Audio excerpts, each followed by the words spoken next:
Bismillahirrahmanirrahim. Assalamualaikum warahmatullahi wabarakatuh. Selamat datang kembali di channel Belajar Jadi Guru. Hari ini kita akan belajar tentang pembahasan soal PCK dan SCT UKPPG Guru Tertentu tahun 2025. Nah, khusus hari ini kita akan membahas soal PCK untuk mapel PJOK ya teman-teman ya. Jadi jangan sampai ketinggalan, jangan sampai di skip. Dan ini bisa menjadi bahan untuk teman-teman khususnya mapel PJOK untuk persiapan menghadapi UKPPG. Nomor 1. Ada 4 larangan atau peraturan keselamatan dalam pembelajaran praktik renang agar semua siswa dapat belajar dengan aman dan nyaman, yaitu 1. Dilarang berlari di tepi bibir kolam, 2. Dilarang mendorong, 3. Dilarang terjun di kolam dangkal, dan 4. Dilarang berenang sendirian. Manakah urutan langkah dalam mengajarkan aturan yang paling tepat untuk siswa jenjang SD atau MI agar nantinya para siswa selalu mematuhi 4 aturan ini? A. Siswa pahami langkah, menerima, menanggapi, menghargai, mengatur diri, menjadikan pola hidup. Oke, kita bahas yang opsi A dulu. Nah, pahami langkah itu sebenarnya opsi A kelihatannya itu bagus ya teman-teman. Tapi ada kata-kata yang menjebak, yaitu apa? Nah, ini langkah-langkahnya ini terlalu banyak ya teman-teman ya. Jadi untuk anak SD itu untuk menghafal sebuah teori itu mungkin terlalu sulit ya. Jadi langsung dipraktekkan, diminta untuk dikasih contoh terus dipraktekkan gitu. Yang A kurang tepat ya teman-teman ya. B. Siswa diperkenalkan dengan nama dan simbol aturan, lalu siswa diminta untuk menanggapi. Ini menanggapi itu biasanya patuh ketika ada guru ya teman-teman. Jadi kalau sendirian itu belum tentu. Jadi ketika gurunya lagi lengah, nah bisa saja siswa itu melanggar aturan itu karena kurangnya kurangnya aturan tadi, soundingnya belum begitu melekat. Jadi ya untuk tahap menanggapi itu masih belum tepat. C. Diperkenalkan dengan nama dan simbol aturan, lalu siswa diminta untuk menjadikan pola hidup. Nah, ini simpel tapi lebih mengena ya teman-teman ya. Selalu mematuhi ya, diperkenalkan nama dan simbol, dijadikan pola hidup itu berarti kan selalu disonding. Ya, aturannya selalu diulang-ulang, ya akhirnya menjadikan karakter sehingga siswa bisa menjadikan otomatis patuh. Nah, itu karena itu tadi dijadikan pola hidup. Ini jawabannya bagus yang C. Kita lihat jawaban yang D dulu. Diperkenalkan dengan nama dan simbol aturan, lalu siswa diminta untuk menghargai aturan itu tadi. Nah, ini untuk menghargai ini masih di tahap tahu atau sadar bahwa oh iya aturan itu penting, tapi belum masuk ke dalam tahapan yang lain yang akhirnya menjadikan karakter. D itu udah bagus tapi kurang lengkap ya teman-teman ya. Siswa ditunjukkan foto-foto kecelakaan akibat melanggar aturan lalu diajak untuk belajar praktik. Nah, yang E ini malah terlalu jauh ya teman-teman ya. Dikasih foto kecelakaan itu untuk anak tertentu bisa menjadikan traumatik dan rasa takut berlebihan. Bisa-bisa dia malah nggak suka renang karena trauma. Mungkin trauma karena kecelakaan itu, trauma air, dan sebagainya. Jadi jawaban yang benar itu adalah yang C. Nomor 2.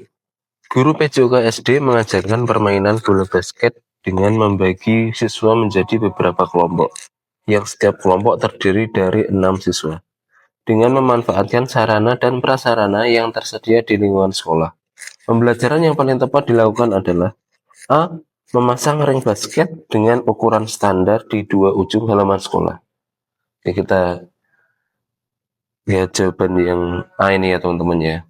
Nah, ini penggunaan ring standar itu cukup tepat ya, karena memanfaatkan sarana yang tersedia, sekaligus memberikan pengalaman bermain yang cukup benar kepada siswa SD. Itu. Nah, karena jumlah siswa per kelompok itu 6 orang, jadi masih memungkinkan untuk permainan sederhana dengan ring yang standar. Oke, kita lihat jawaban yang lainnya. B. Kelompok siswa memodifikasi permainan sesuai dengan kondisi sarana dan prasarana yang ada di lingkungan sekolah.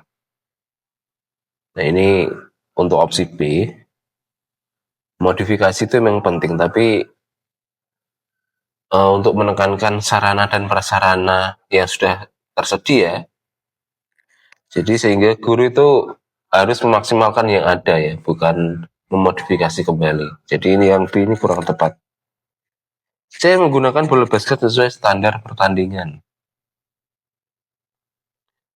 Bola basket yang sesuai standar pertandingan untuk ukuran anak SD itu terlalu besar dan terlalu berat.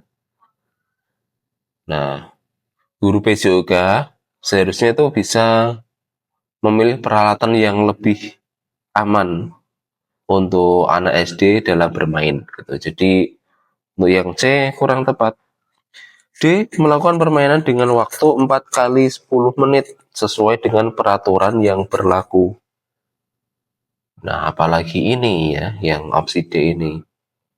Durasinya terlalu panjang dan terlalu berat untuk anak SD.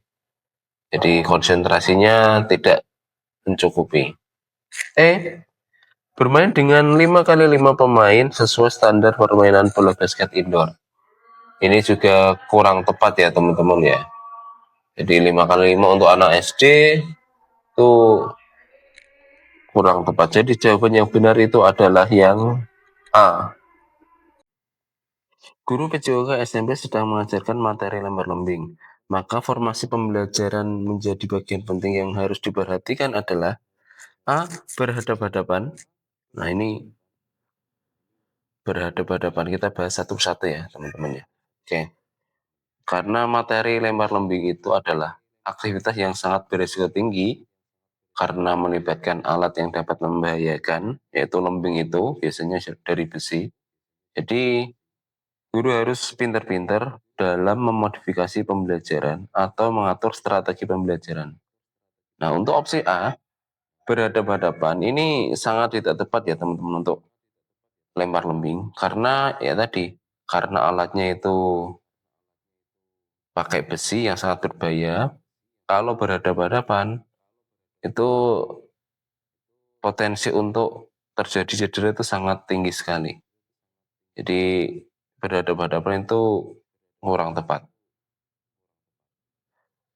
Yang B, keselamatan peserta didik. Nah, ini penting ketika melakukan segala sesuatu itu memang safety first ya teman-teman. Keselamatan peserta didik. Tapi kalau kita mengutamakan keselamatan peserta didik tanpa menambahkan embel-embel atau gaya mengajar yang lain, ya kurang tepat berarti ya. Sudah benar tapi kurang tepat.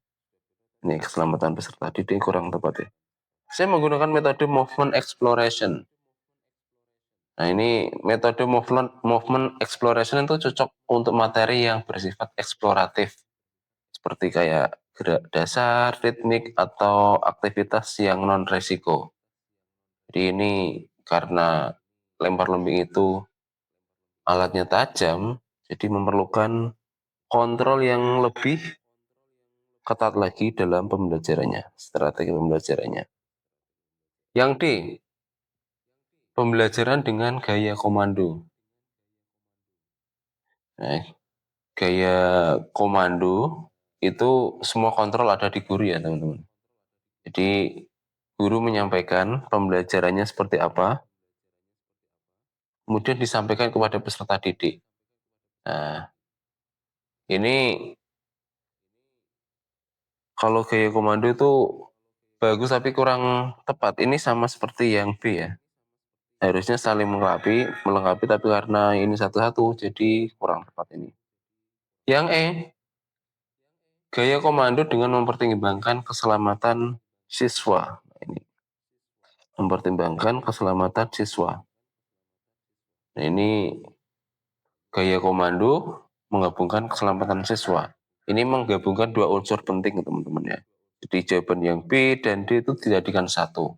Nah, ini jawaban yang paling tepat karena seorang guru memberikan instruksi dulu, lempar lembing nyalin seperti ini, kemudian mempertimbangkan keselamatan. Tuh, cari seperti contohnya pakai formasi apa, zona amannya seperti apa, tempat melakukannya seperti apa, gitu. Jadi pengambilan lembingnya, lemparannya dilakukan sesuai prosedur. Jawaban yang nomor 3 itu adalah yang E. Nomor 4.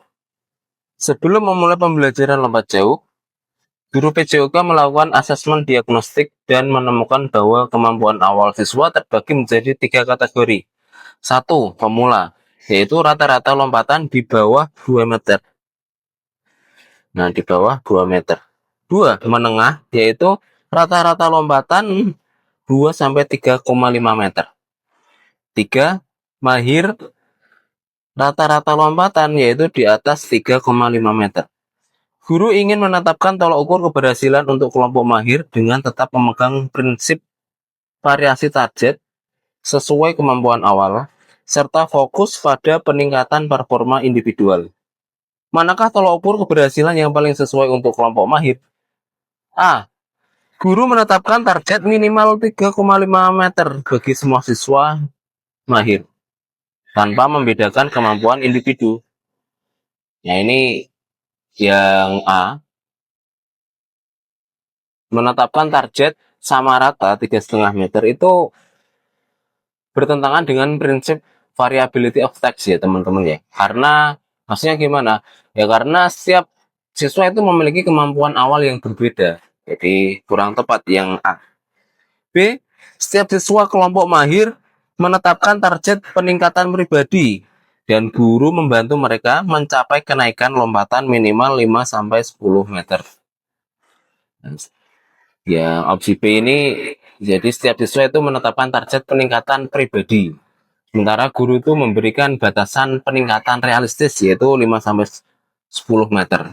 10 cm kok, men. Jadi, selaras dengan prinsip variasi target tadi, fokus pada progres setiap individu, bukan pada hasil absolut. Nah, ini lumayan ya jawaban yang itu ya. Kita lihat jawaban yang lain dulu. Semua siswa kelompok mahir diwajibkan mencapai lompatan 4,5 meter sebagai standar kelulusan keterampilan. Standar tunggal, maksudnya standar lompatan 4,5 meter, itu bersifat kaku ya teman-teman ya. Tidak mempertimbangkan perbedaan kemampuan awal antar siswa mahir.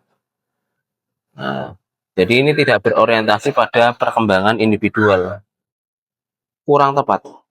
B. Guru hanya menilai teknik siswa tanpa memperhatikan variasi jarak lompatan. Ya, ini juga kurang tepat karena menilai teknik saja tanpa memperhatikan capaian atau peningkatan itu tidak memenuhi prinsip variasi target tadi. Tuh. Yang E, setiap siswa kelompok mahir bebas menentukan target, tetapi guru hanya menilai seberapa jauh mereka melompat, bukan peningkatannya. Jadi, walau yang E ini meskipun siswa itu bebas menentukan target, guru hanya menilai hasil akhir, bukan pada peningkatan. Jadi yang opsi E ini tidak memperhatikan perkembangan setiap siswa ya teman-teman ya. Jadi variasi targetnya itu tidak terpenuhi. Jawaban yang benar itu yang B. Nomor 5. Guru PJOK perlu mampu merancang urutan kegiatan dan porsi waktu yang digunakan siswa kelompok pemula, menengah, dan mahir untuk belajar permainan bola voli. Manakah rancangan urutan kegiatan di bawah ini yang paling sesuai agar siswa memahami secara utuh?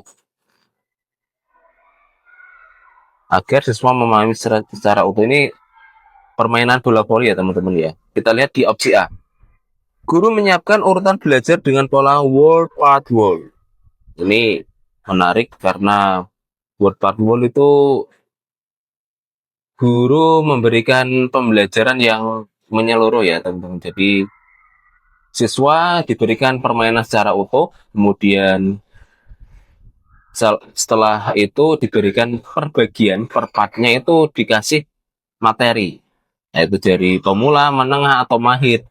Nah, setelah itu siswa diberikan kesempatan untuk mempraktekannya lagi, bermain lagi, sehingga pembelajaran lebih bermakna. Jadi siswa itu tahu, oh tadi yang kayak gini salah, kemudian diperbaiki di praktek selanjutnya. Gitu.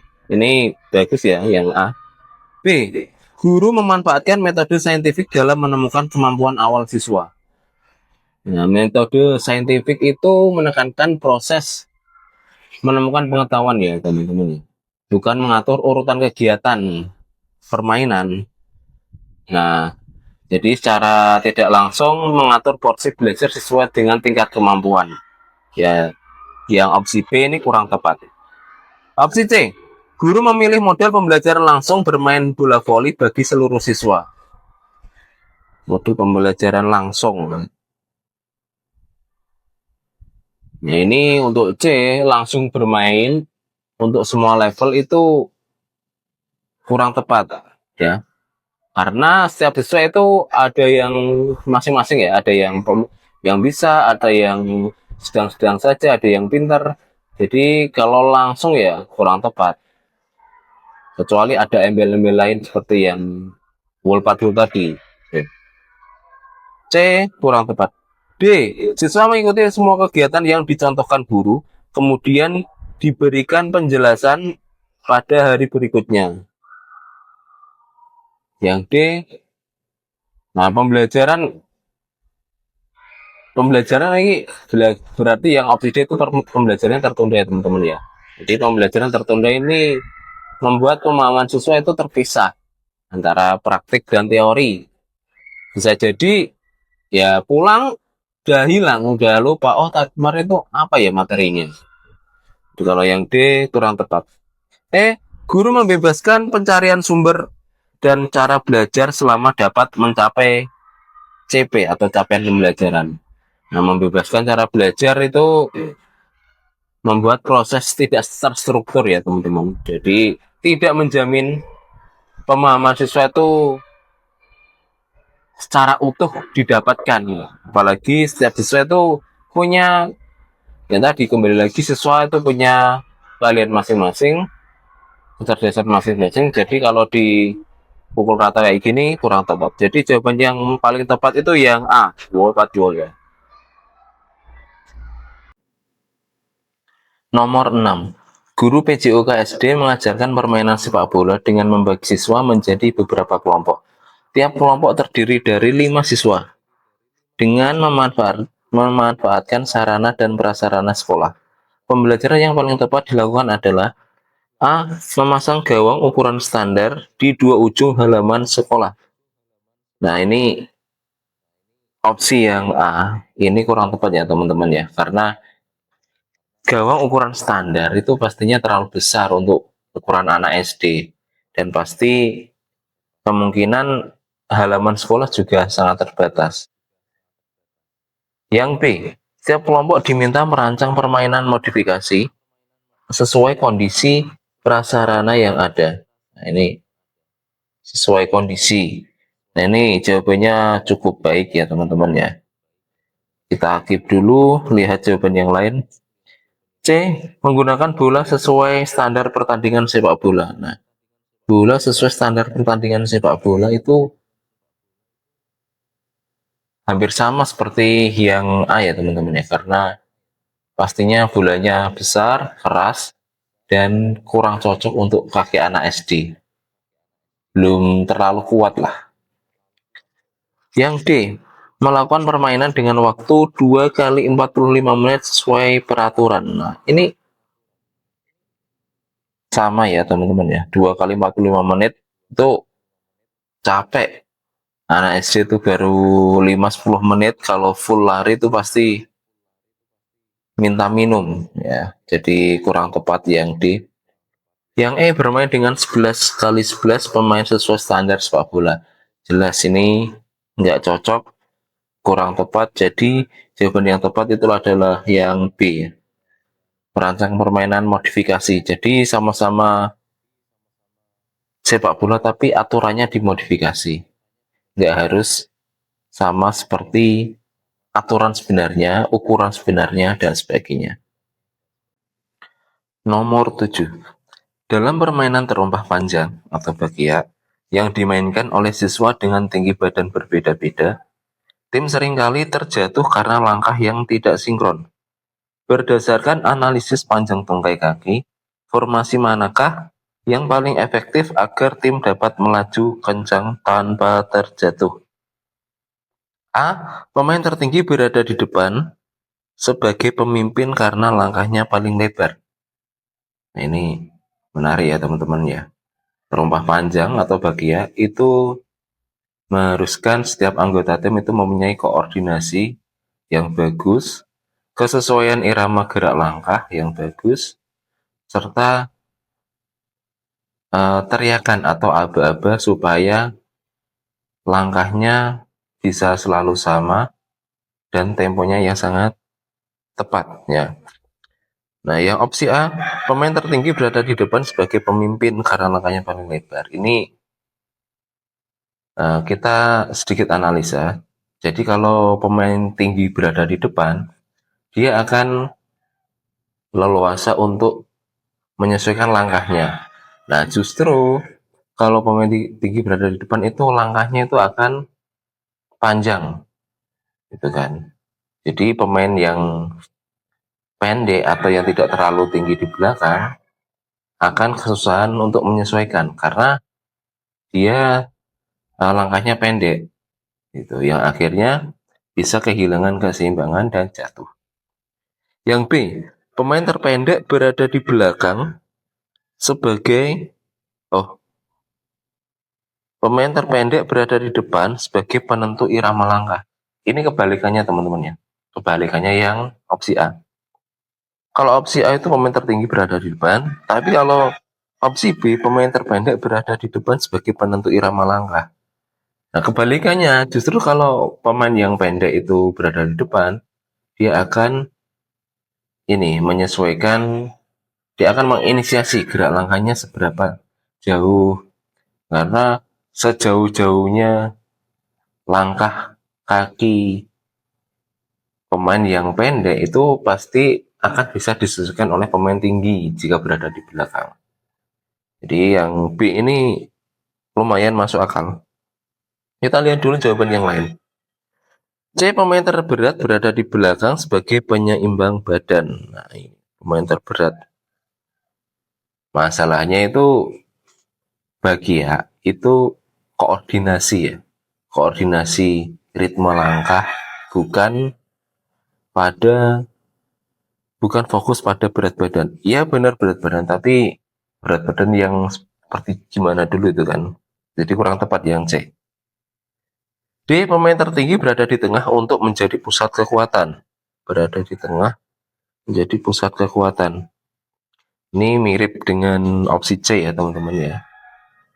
Posisi di tengah itu tidak memiliki kendali terhadap penentu langkah atau penentu langkah untuk bisa bersama-sama. Jadi yang D ini kurang tepat juga.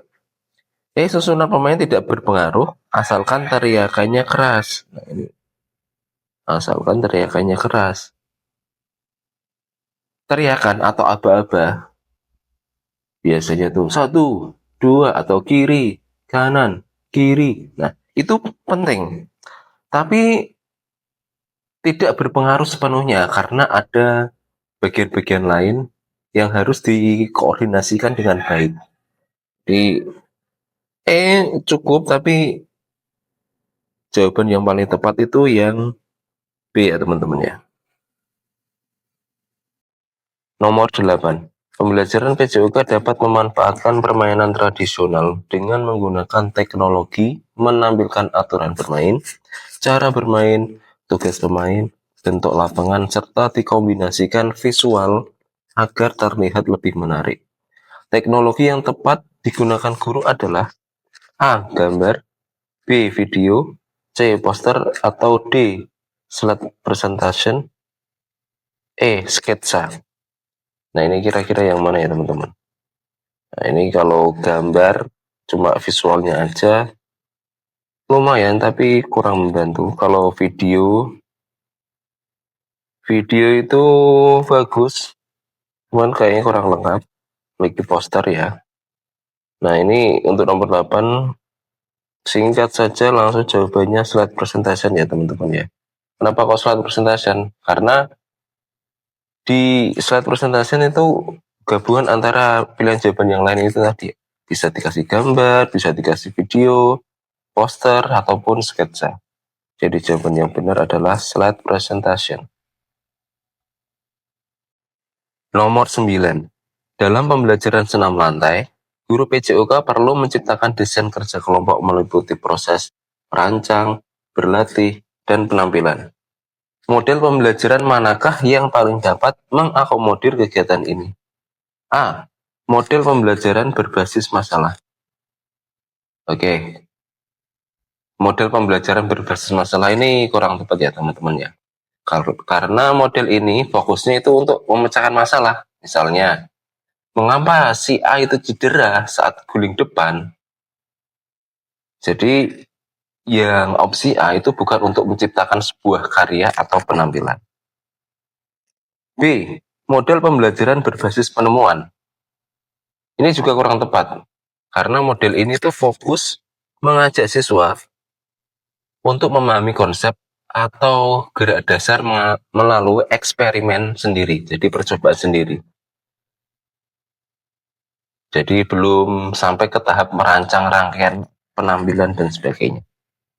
C. Model pembelajaran berbasis proyek atau project based learning. Ini paling tepat ya teman-teman ya, yang untuk C. Alasannya itu ya, karena ada kata kunci merancang.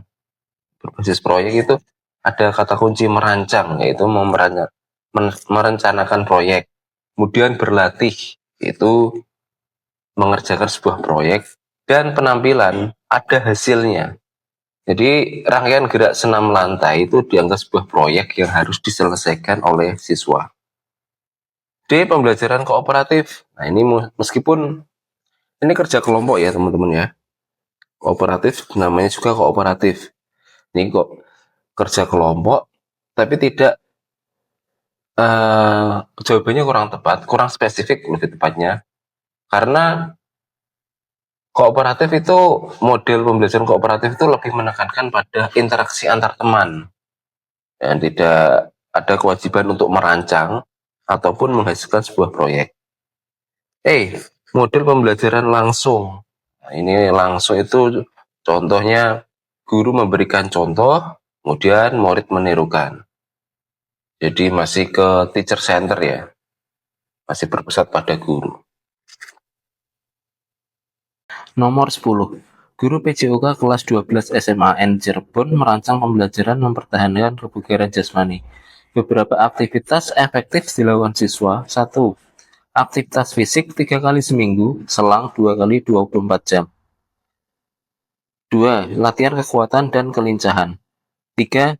Aktivitas angkat barbel. 4. Melatih kekuatan dan daya tahan otot tunggai. 5. Aktivitas aerobik.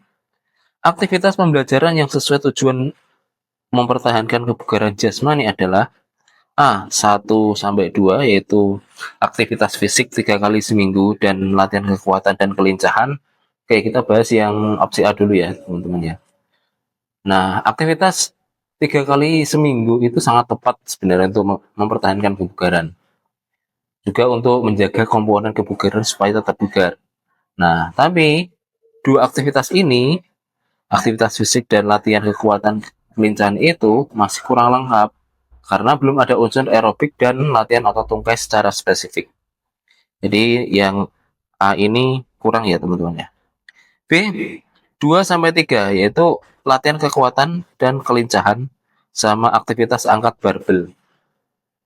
Nah, yang opsi B ini sudah cukup bagus, ada elemen kekuatannya, tapi belum ada aktivitas aerobiknya, sehingga masih kurang cukup untuk mempertahankan kebugaran jasmani. C, aktivitas angkat barbel, yaitu aktivitas kekuatan ya teman-teman ya. Nah, ini yang C itu 3-4, angkat barbel sama melatih kekuatan dan daya tahan otot tungkai. Nah, sama-sama melatih kekuatan. Seperti yang A sama B tadi, belum cukup untuk mempertahankan kebugaran jasmani. Kalau diminta sesuai dengan soal ya teman-teman ya. C belum. D, 4 dan 5, melatih kekuatan dan daya tahan otot tungkai. Berarti kekuatan lagi. 5, aktivitas aerobik. Ini ada latihan kekuatan otot dan aerobik. Tapi di sini kurang lengkapnya tuh tidak memberikan catatan frekuensi latihannya berapa lama. Kalau seminggu sekali ya kurang tepat ya teman-teman ya. Jadi yang D masih kurang. Yang E 1-5. Nah, ini semuanya dipakai. Entah itu latihan aktivitas fisik 3 kali seminggu, kekuatan kelincahan, angkat barbel, latih kekuatan daya tahan otot tungkai, dan aktivitas aerobik semua dilakukan. Nah, jawaban yang paling benar dan paling lengkap yaitu yang E. Karena dengan melakukan semua ini, aktivitas 1-5 itu sangat dimungkinkan untuk mempertahankan kebugaran jasmani seseorang.